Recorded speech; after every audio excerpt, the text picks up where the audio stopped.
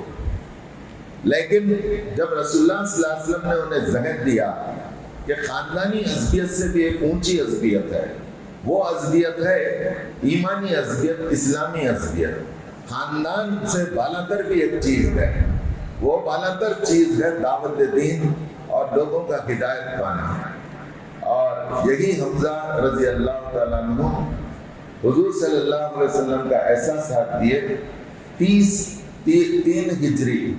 3 ہجری شوال میں جب اسلام اور کفر کا دوسرا معرکہ جنگ احد ہوا تو اس میں آپ شہید ہوئے اور آپ کی باڈی کا مسلح کیا گیا، یعنی پورا پوسٹ مارٹم کر دی ہندا نامی عورت، اور اس نے قسم کھائی تھی کہ آپ کے کلیجے کو چبا دے گی، کیونکہ آپ بڑی بہادری کے ساتھ اسلام کے لیے حضور صلی اللہ علیہ وسلم کے ساتھ کھڑے ہوئے تھے اور کئی لوگوں کو آپ نے شہید کیا تھا۔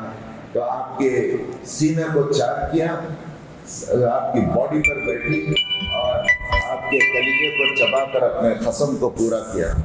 لیکن اللہ کے رسول پر قربان جائیے، وہ بھی جب آئیں ایمان لا کر تو آپ نے اسے دیکھنا گوارا نہیں کیا، کیونکہ چچا حمزہ یاد آ جاتے تھے، کہا کہ ہٹا دو، میں نے اسے بھی معاف کر دیا۔ یہی جب بھی ہم عمرے کو جاتے ہیں، حج کو جاتے ہیں، احد کے پہاڑیوں کے نیچے شہداء کی قبریں ہیں اور وہیں پر سید الشہداء حضرت امیر حمزہ رضی اللہ تعالیٰ عنہ کی خبر ہے۔ اللہ ان شہداء کے مغفرت فرمائے، ان کے درجات کو بلند فرمائے، انہی لوگوں کی قربانیوں کی وجہ سے دین ہم تک پہنچا ہے۔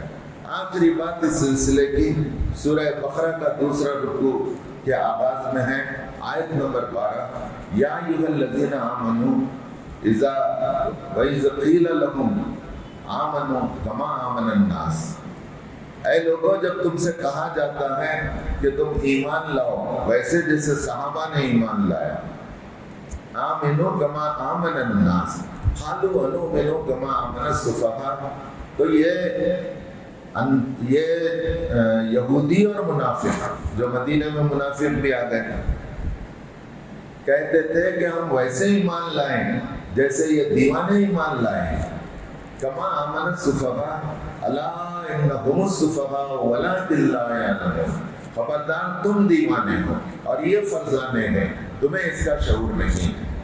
پھر قرآن کہتا ہے یا ایھا الذین آمنوا ادخلوا فی السلم کافۃ ولا تتبعوا خطوات الشیطان انہ لکم عدو مبین، اے مسلمانوں، اے اہل ایمان، تم اسلام میں پورے کے پورے داخل ہو جاؤ، صرف رمضان کی حد تک نہیں، رمضان کے بعد بھی تم مسلمان رہو، صرف روزے اور نماز کی حد تک نہیں، اس سے ہٹ کے بھی تمہارے کاروبار، تمہارے لین دین، تمہاری شادی بیاہ، تمہاری تعلیم، تمہاری سیاست، تمہاری معیشت، تمہارا ہر معاملہ اسلام کے دائرے میں رہے، تم اسلام کے حصے بکرے نہ کرو، تم اسلام کے اندر یہ دنیاوی اور یہ دینی کام نہیں، پوری زندگی تمہاری آزمائش اور امتحان ہے، اللہ اور اس کے رسول کے مطابق اگر تم فیصلے کرتے ہو تو یہ پوری زندگی عین عبادت ہے۔ ادخلوا فی السلم کافۃ ولا تتبعوا خطوات الشیطان، جو اسلام کے حصے بکرے کرے گا، اسلام ایک جو یونٹ ہے، ایک اکائی ہے، اس کو ٹکڑے ٹکڑے کرے گا، کچھ آسان چیزوں پر عمل کرے گا، کچھ مشکل چیزوں کو چھوڑ دے گا، یہ شیطان کا عمل ہے، اور ایسا کرنے والے شیطان کے ایجنٹ ہیں، انہ لکم عدو مبین، جان لو کہ وہ تمہارا دوست نہیں، وہ دشمن ہے۔ وآخر دعوانا ان الحمد للہ رب العالمین۔